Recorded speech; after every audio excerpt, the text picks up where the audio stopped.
રુદ્રાણી જાગીર ભારતી આશ્રમ એના સાનિધ્યમાં પૂજ્ય ભારતી બાપુ, ગોવિંદ બાપુ, ઉપસ્થિત તમામ સંતો, રુદ્રેશ્વર આપણે જાગીર આશ્રમ જે કહેવાય સાહેબ, પણ આપણે રુદ્રાણી કે રુદ્રાણી બોલાઈ ગયું મને. કચ્છમાં રુદ્રાણી રહ્યું ને એટલે એ મગજમાં સડી ગયું, લેવા દેવા વગરનું અત્યારે, કારણ કે એ અહીંયા ગયો નથી, અહીંયા જાવું છે. પણ મૂળ વાત એ છે સાહેબ, રુદ્રેશ્વર જાગીર ભારતી આશ્રમ આપણો, એમાં બાપુનું નામ અહીંયા લઈ લે એટલે આપ બધા જાણો છો. પેલા લખતા ને આપણે ટપાલમાં કે ભૂલ સુખ સુધારીને વાંચજો, એમ તમે ભૂલ સુખ સુધારીને સાંભળજો. એટલે ટૂંકમાં તમામ સંતો, અમારે સાંઈરામભાઈ, અર્જુનભાઈ, લખમણભાઈ થી માંડી અને તમામ વડીલો, યુવાન દોસ્તો, માતાઓ, બહેનો અને બાળકો, અને અમારે માં પણ ધૂપિયો લઈને આવ્યા છે અત્યારે. આ ક્યારે ધૂપિયો ફેરવાય બાપુ નક્કી જ નહીં હો. અહીંયા ધૂપ દઈ જાજો પછી હો માં.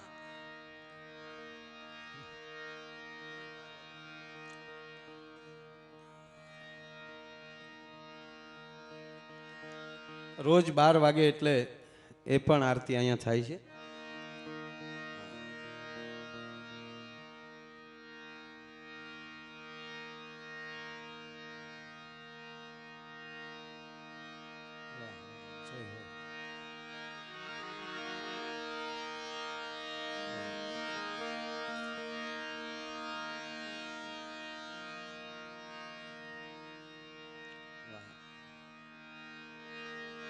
એકવાર જોરથી ભારતમાંની જે બોલાવો.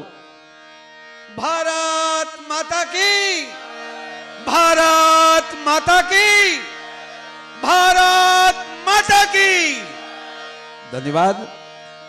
અને બાપુ મૂળ વાત ઇન્દ્ર ભારતી બાપુ વાત એ કરવી છે કે આ મેળો રૂપનો નથી, આ મેળો ગુણનો છે. આ મેળામાં જો દરેક મેળા અલગ અલગ હોય, અમુક મેળા હોય એ રૂપના મેળા હોય, ત્યાં રૂપના વખાણ થતા હોય, પણ આ મેળો છે એ ગુણનો મેળો છે સાંઈરામ. અહીંયા રૂપ જોવામાં નથી આવતા, અહીંયા તમે કવા કપડા પહેર્યા એ જોવામાં નથી આવતું, તમે કઈ રીતે બેઠા છો એ જોવામાં નથી આવતું. અહીંયા આપણામાં ગુણ કેટલા છે એ જોવામાં આવે છે. અને એક લેવલે તમે વયા જાઓ આ ભારત વર્ષમાં, પછી તમે શું પહેર્યું છે, કેમ તમારા વાળ છે એ નહીં જોવે, તમે છો ને બસ એટલું જ મહત્વનું છે સાહેબ. પણ ભાવથી દેવાય, એમ ડોળા કાઢીને નો આમ કરાવી લ્યો એમ.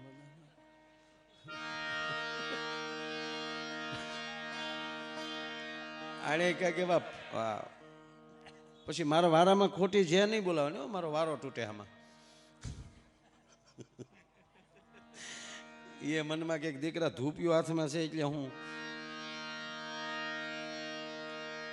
ટૂંકી વાત લઉં, કારણ કે અહીંયા આજ એક ભજનનો માહોલ સાહેબ. મારે થોડીક વાતો કરવી છે. આમ તો ભજન સાહિત્ય જે બોલીએ છે ને સાંઈરામ, એ એક શબ્દોનો થાળ છે, અને એમાં એ થાળમાં મહાપુરુષો ગોતી ગોતીને શબ્દને લઈ લે, એની માળા કરી નાખે, આનું નામ ભજન છે. આ ભજન, આને તમે નોખું કરો એટલે વાત થઈ જાય, ભેગું કરો એટલે ભજન થઈ જાય. એની બહાર હું નહીં જાઉં, પણ વાત એટલી છે કે આ જે મેળો છે એ રૂપનો મેળો નથી, આ ગુણનો મેળો છે. અને રૂપ જોતું હોય ને તો રૂપ તો અત્યારે ગમે એ સલૂનમાં જાવ ને તો 2 મિનિટમાં આઈબ્રો બાઈબ્રો કરી અને ફેશિયલ કરીને તમને ટનાટન વાટા પ્લાસ્ટર કરીને કરી નાખે. 2 થી 5 હજારમાં તમે ટનાટન થઈ શકો સાહેબ, પણ ગુણ માટે તો 2 હાથ પેઢીની જરૂર પડે છે સાહેબ, કે જ્યાં પેઢીઓ ભેગી થાય ત્યાં આવા સંતોની અને સદગુરુની કૃપા હોય ત્યારે ગુણ મળે છે. આ ગુણનો મેળો છે. અને એટલે એક લોકગીતથી, એક ગીતથી મારે શરૂઆત કરવી છે કે સાંભળ સૈયરગાર આ રસિક દિલની. જો શબ્દ વાપર્યો છે રસિક, રસિક એટલે રસદાર માણસ હોય, એ તો ખરેખર રૂપનો આશિક હોય ને. પણ રૂપની પરાકાષ્ઠાએ પહોંચ્યા પછી એક રસિક દિલ એમ કહે છે કે રૂપ ખોટું છે. પાછું જો રૂપ ખોટું છે એમ નહીં, ટનાટન જ રહેવું, ભગવાને શરીર આપ્યું છે સોયત્રા કાઢ નાખે એવું. નાવું નહીં ને પછી હા એમ નહીં, ટનાટન જ રહેવાનું.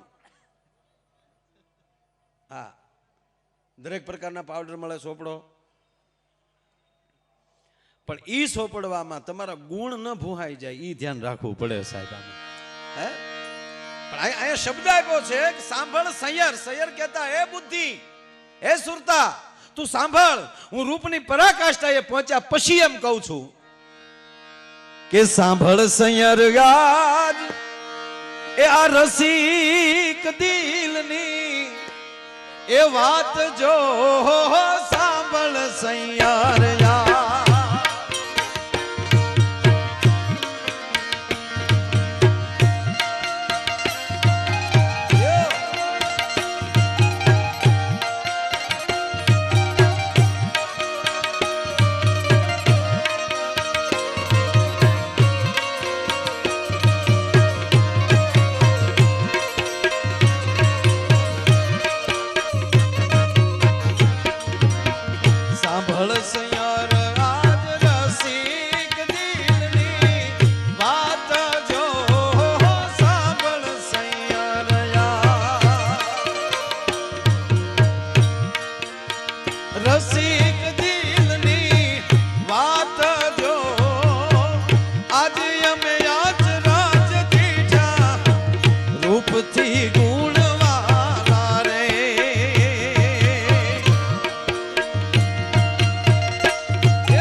પધારો ભાઈ પધારો, રામકુભાઈ પધારો છે, જસકુભાઈ આવો.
વાત એટલી સાહેબ, સાંભળ સૈયર આજ રસિક દિલની વાત. જો સાહેબ પધારો.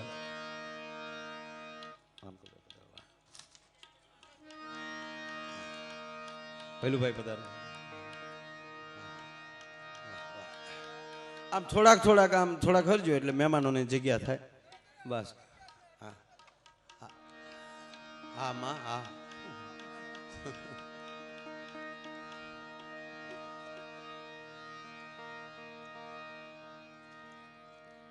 એક જણાને બાપુ લગ્ન થયા ને, તે લગ્ન પછી 15 દી થયા ને ત્યાં ઓલો ગલેટ ઉખડી ગયો. પરણીને આવેલા ને એનો ગલેટ ઉખડી ગયો, એમ જે વાટા પ્લાસ્ટર કરાવીને આવેલા. એટલે 15 દી પછી મોઢું થઈ ગયું, રાખના ઢગલામાં પાણીના સાટા નાખ્યા હોય ને શીતળામાની કૃપા થઈ હોય એવું મોઢું થઈ ગયું. એટલે એનો પતિ ગોથું ખાઈ ગયો કે આ એકચ્યુઅલી જે આપણે 15 દી પહેલા ફેરા એ જ છો તમે? કે યસ. તો આવું કેમ પરિવર્તન થઈ ગયું? કે તમને ખબર નહીં, મેં બધું ફેશિયલ ને એવું કરાવેલું. કોની પાસે કરાવેલું? એને બ્યુટી પાર્લરનું નામ આપ્યું કે અમારે બહુ સારું બ્યુટી પાર્લર છે, એ બેન સારું બ્યુટી પાર્લર ચલાવે. એનું એડ્રેસ ને ઓલો ભાઈ એની પાસે પહોંચ્યો બ્યુટી પાર્લરે. તો સરસ મજાનું આઈફોનનું બોક્સ હાથમાં. એ બેનને કીધું કે આ તારીખે આ નામના કોઈ વ્યક્તિ તમારી પાસે આ બધું કામ કરાવેલું? કે હા. બહુ સરસ, હું ખુશ થયો, હું એનો પતિ છું. એટલે હું ખુશ થયો એટલે હું તમને આઈફોન ભેટ દેવા આવ્યો છું. ઓલી બેન કે પહેલી વાર આવી ઘટના ઘટી, કોઈ મને 5000ના કામમાં 65,000નો ફોન આપે છે. નહીં, એ તો મારી ખુશી છે ને બેન, બહુ સરસ. એમ કરીને આઈફોન દઈને વયો ગયો. પેલા માળે એ દુકાન હતી, નીચે એ ભાઈ ઉતર્યો, પણ બેને ઉતાવળથી બોક્સ ખોલ્યું તો અંદર આઈફોન નહોતો, નોકિયા 3315 હતો. એટલે બેન બારીયેલી ડોકાઈને કીધું કે એ ભાઈ આવું ન કરાય. તાકે હું તમને બેન ઈ જ કહું, તમારે આવું ન કરાય. અતિ રૂડી ઓલી બગલા કેરી પાંખજો, અને ઓલી કોયલ બોલે ને જગ રીજે આ રૂપથી ગુણવાલા. સાહેબ વાત એટલી જ છે કે આ દેશ છે એ સંસ્કારનો દેશ છે, ગુણનો દેશ છે. આ વડીલો બધાને ખબર છે. હવે આપણે છોકરા ભણે ને આપણે એમ કહીએ તમારા છોકરાને કેટલા ટકા આવ્યા એમ. પેલા ટકા નહોતા, તમારા દીકરાને કેટલા ગુણ મળ્યા. રામકુ બાબુ આપણે જે બધા છે ને એ બધા સડાવ પાસે, એટલે કૃપા ગુણ વાળા. આ જેટલા પ્રગતિ કરીને એ કૃપા ગુણ વાળા બાબુ. આપણે પાસ નહોતા થતા, પણ આપણા શિક્ષક એમ કહેતા કે આને કૃપા ગુણ આપી ગયો ને આગળ વધારો એમ. અને જ્યાં સુધી ગુરુ કૃપા ગુણ ના આપે ત્યાં સુધી પ્રગતિ કોઈ દી ન થાય ભલા માણા. હે એટલે હું ઘણીવાર એમ કહું છું, દરેક ના સંતાનો સાંઈરામ ભણે છે એનું એમ કહું છું કે તમે જે સ્કૂલમાં મૂકો છો એ સ્કૂલમાં તમારો છોકરો કેટલા ટકા લે એ છોડો, તમારો છોકરો કેટલા ગુણ લઈને આવે છે એના ઉપર આધાર રાખો સાહેબ. આ દેશ ગુણનો ભંડાર છે. કવિઓએ દુહા લખ્યા છે કે જનની જણી તો ભગત જણજે, કાં દાતાર કાં સૂર, નહીતર રેજે વાંજણી, તારું મત ગુમાવીશ નૂર. પણ આ દેશની જનતા બિલકુલ ફરજ નથી ચૂકી. આવા સંતો આપ્યા છે, આવા દાતારો આપ્યા છે. અને હમણાં જ તમે જોવો છો ટૂંક સમય પહેલા એટલા આપણા વીરો શહીદ થયા. આવી જનેતાવે આવા સંતાનો જણ્યા ન હોત તો ભરતી થવા કોણ જાત ભલામાના? હે એ જનેતાએ કાંઈક એ સંસ્કાર આપ્યા હશે ને. હે અને આ સંતોમાં પાછું ઇન્દ્ર ભારતી બાપુ બેઠા ને કહેવાય ને રમકુભાઈ, પણ આમાં દાતારી એટલી છે, વીરતા એટલી છે, અને ભક્તિ એટલી છે. આ ભક્તિ, દેશભક્તિ કેટલી સાહેબ. આખા મેળામાં આટો મારી લ્યો, આવો તિરંગા વાળું ટેજ ક્યાંક જ જોવા મળે હો સાહેબ. આ એક જ ટેજ એવું છે કે જ્યાં તિરંગો જોવા મળે છે. બચુભાઈ ગઢવી તો એમ કહેતા ભારત વર્ષનો સાધુ બારવટિયા જેવો હોવો જોઈએ. એકલી માળા નહીં ને માળા મૂકી હોય તો કારે માળા મૂકીને ભાલો હાથમાં લઈ નક્કી ન હોવું જોઈએ ભલામાં. હે આપણે જયારે આ બન્યું ત્યારે બાપુની મેં એક વિડીયો ક્લિપ જોઈ હતી, ભારત માતાની જય સાથે જે કામ વાત થતી હતી. અને સાહેબ કહેવા ગયો ભારત વર્ષના તમામ અખાડા વચ્ચે એમ કહેતા હોય કે અમને મૂકી જો બાઉન્ડ્રી ઉપર, ખબર પડે સોયત્રા નો કાઢ નાખ્યું તો કહેજો. પણ અમુક તો એમ કહેતા હતા દેલો બંધ લાગજો, કદાચ કોઈ આ બાજુ. હવે ઘર ભેગું ચાને ભાઈ. હે એજી પેટમાં પોઢી એજ સાંભળેલી શિવે રામ લક્ષ્મણની વાત. એજી પેટમાં પોઢીન સાંભળેલી શિવે રામ લક્ષ્મણની વાત રે બાપ રામ લક્ષ્મણની વાત બાલુડાના મુખ સે દીદી ઓડી એની ઊંઘ તે દીદી શિવાજીને નીંદ રૂનાવે માતાજી જબાય ચુલાવે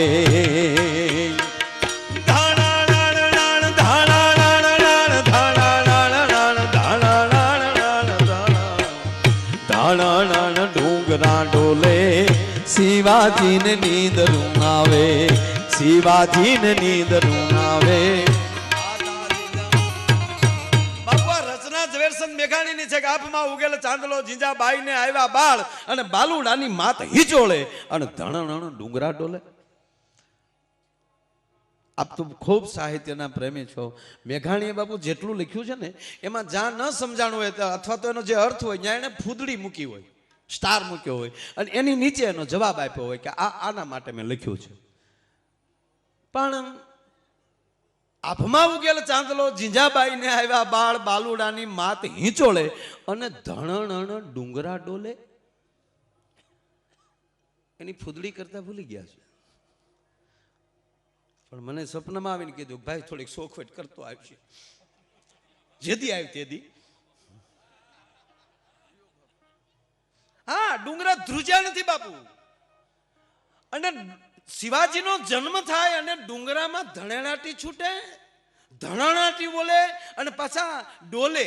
ડોલવું અને ધ્રુજવું, અરે દુનિયા ડોલી ગઈ અને દુનિયા ધ્રુજી ગઈ. આ બેયમાં ફરક છે.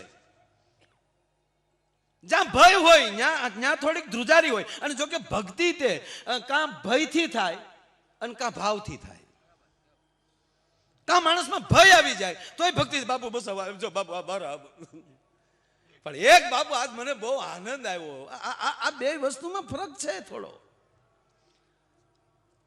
અહીંયા શિવાજીના હાલણામાં મેઘાણીએ લખી નાખ્યું કે ડુંગરા. અને બીજી વાત કે જે ડુંગર ઉપર રામકુભાઈ માં બેઠી હોય એને ડુંગર કહેવાય, નકર ઢોરો ધાર કહેવાય. કે અમારે ત્યાં ધારું ઘણી, પણ ડુંગર શબ્દ આવે ચોટીલાનો ડુંગર માં ચામુંડ બેઠી છે, આ ગિરનાર માં અંબા બેઠી છે, જ્યાં સિદ્ધ સોરાસી ના બહેણા હોય તો એ ડુંગરા જેની માથે માં ભગવતીના બહેણા હોય એ ધ્રુજા અને ધ્રુજા નથી ધણેનાટી બોલી છે અને ડોલ્યા છે. એનું કારણ એક જ મને દેખાય છે કે જેથી શિવાજીનો જન્મ થયો હશે ને તો બાપુ ડુંગર ઉપર જેટલી માતાજીઓ બેઠી ને એ તેથી રાહડે મળી છે રમવા કે આવ્યો શક્તિનો ઉપાસક, આવ્યો શક્તિનો ઉપાસક. અને એના પગની ઠેહની ધણેનાટી, ઝાંઝરની જણેનાટીથી ડુંગરામાં ધણેનાટી છૂટી છે અને માના રાજીપાથી ડુંગરા ડોલ્યા છે. ભાઈ ભાઈ ભાઈ ભાઈ ભાઈ આવ્યો શિવો. અને એક આવી જાય. અને ભારત વર્ષ એવો છે કે જ્યારે જ્યારે આવા મહાપુરુષોના ચરણમાં જે રહ્યા છે, જેની પાસે ભક્તિ આવી છે અને ભક્તિ આવી છે ને એની પાસે શક્તિ આવી છે. બાકી શિવજી મહારાણા પ્રતાપ જુડો કરાટો શીખવા નહોતા ગયા. 1 2 3 4 નહોતું કર્યું, કારણ કે એની માથે સમર્થ આવા ગુરુ હતા. ગુરુએ એવું કીધું તું દીકરા, કાં એવો સદગુરુ હોય, કાં એવો બાજુમાં ચારણ બેઠો હોય તો ઈ એમ કહીએ કે રેશે ધર્મ તો રેશે ધરા. પ્રતાપ શું ધ્રુજેશ, તારા નામના દુહા ગાઈ છી, ખાઈ છી અકબરનું દુહા તારા ગાઈ છી અને તું ઈ ડગલે તારા પગલે ડગલા માંડી દે તું તો કાલે અમે દુહા કોના ગાહું. માટે ધર્મ પકડી રાખ તો જ તારા હાથમાં ધરતી રહેશે. અને જે વ્યક્તિના હાથમાં ધર્મ હોય એને તકલીફ પડે પણ એને ટેકો દેવા વાળા આવી જાય. આ બાજુ થોડાક બેટા આ બાજુ બેવી આવો, આ બાજુ હા બા આ બાજુ બેટા આ બાજુ. અને મેઘાણીએ કીધું હુઈ રહેજે મારા દીકરા, ખૂબ ધપીને આજ. પણ અત્યારે સમય પ્રમાણે રામકુ બાપુ કેવું હોય બાપુ, હવે ઉઠજે એ મારા કે હરી રે તારું હિંદવાણું જુવેવા હવે ઉઠ જાય મારા કે હરી રે તારું હિંદવાણું જુવે વાટ રે તારું હિંદવાણું જુવેવા અન જાગી વેલો ગાવ જે વીરા એ માને હાથ ભેટ બંધાવા. અને ત્રીજી વાત એ કહું સાહેબ કે ભારત વર્ષનો યુવાન કેવો હોય, પેલા અંગતની વાતો કરતા હતા તો એમ થતું હતું કે રાવણની કચેરીમાં એકલો એક 21 વર્ષનો યુવાન આમ ખાલી પ્રવેશ થાય તો આખી સભાની હાડા હાટ કરતી નજર એની બાજુ વહી જાય. અને રાવણ જેવો રાવણ બાપુ કેવા મળે, અરે આ કોણ આવ્યો છે? અને રાવણ બોલ્યો છે રામાયણમાં કે એ વાનર કોણ છો તું? અને તેથી એમ કહેવાય કે અંગદ બોલ્યો છે મેં અંગદ વાલી કા બેટા. એ રાવણ વાલીનું નામ સાંભળ્યું? હવે જેના બાપે 6 મહિના બગલમાં રાખ્યો એનું નામ ન સાંભળ્યું હોય, પણ રાવણમાં બધું હોવા છતાં અહંકાર નહોતો નીકળ્યો. નહીતર શિવનો ઉપાસક હતો, પણ એનામાં જે અહંકાર હતો અને છેલ્લી વાર જ્યારે એમ કહેવાય યુદ્ધના મેદાનમાં જાય છે આખી લંકા સાફ થઈ ગઈ. ચારેય મહાદેવને કહીને ગયો છો તારો શિષ્ય છું, મારો અહંકાર ન મૂકી શકું. હું છું, તું છો, રામ રામ છે, પણ મારે જે પ્રોગ્રામ કરવો હતો એ બધો થઈ ગયો મહાદેવ. પણ આજ વાલી પ્રવેશ કરે ને વાલીને પૂછે તો રાવણ કહે છે કે હા હા હા એક વાનર હતો એવો જોરદાર. એટલે અંગદ દાંત કાઢે છે કે રહેવજન મહારાજ જે હોય કહી ગયો. અરે ભાઈ વાલી શું કરે તાર બાપા? આવું બોલાઈ ગયું રાવણથી, બકાઈ ગયું.